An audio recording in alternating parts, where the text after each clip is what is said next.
1962 के भारत चीन युद्ध के दौरान एक ऐसे वीर सैनिक ने अपनी वीरता और साहस का परिचय दिया जिसने अकेले ही चीनी सैनिकों की छक्के छुड़ा दिए। उनका नाम था जसवंत सिंह रावत। उनकी शौर्य गाथा आज भी देशवासियों को प्रेरित करती है। जसवंत सिंह रावत का जन्म 19 अगस्त 1941 को उत्तराखंड पौड़ी गढ़वाल जिले के कोलड़ी ग्राम में हुआ था। उनके पिता का नाम गुमान सिंह रावत था। जसवंत सिंह रावत का बचपन पहाड़ों की गोद में बीता। उन्होंने अपनी प्राथमिक शिक्षा अपने गांव के स्कूल में पूरी की। इसके बाद उन्होंने Dehradun Garhwal rifle training centre में दाखिला लिया। 1960 में जसवंत सिंह रावत गढ़वाल राइफल की 4वीं बटालियन में राइफलमैन के पद पर भर्ती हुए। उन्होंने अपनी ट्रेनिंग पूरी करने के बाद उन्हें अरुणाचल प्रदेश के तवांग सेक्टर में तैनात किया गया।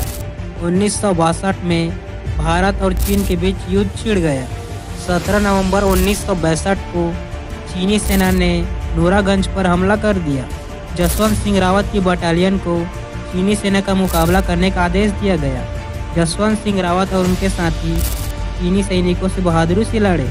जसवंत सिंह रावत ने अकेले ही चीनी सेना के कई सैनिकों को मार गिराया। उन्होंने अपनी सूझबूझ और साहस से चीनी सेना को भारी नुकसान पहुंचाया। उनकी वीरता से प्रभावित होकर उनके साथी सैनिकों ने भी चीनी सेना से डटकर मुकाबला किया। जसवंत सिंह रावत ने अकेले ही चीनी सैनिकों का मुकाबला किया। उन्होंने 72 घंटों तक चीनी सैनिकों से लड़ाई की और लगभग 300 चीनी सैनिकों को मार गिराया।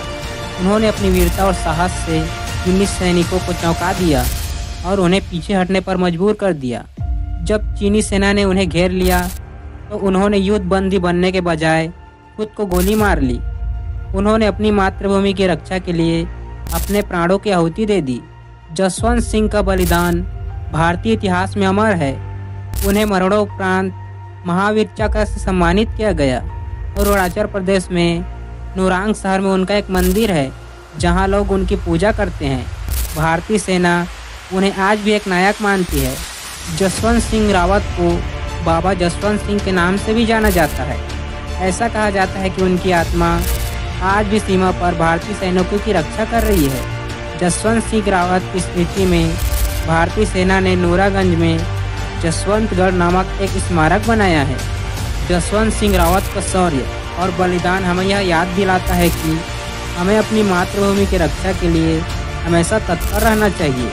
उनका जीवन हमें यह सिखाता है कि एक व्यक्ति का साहस, दृढ़ संकल्प बड़ी से बड़ी चुनौतियों का सामना कर सकता है।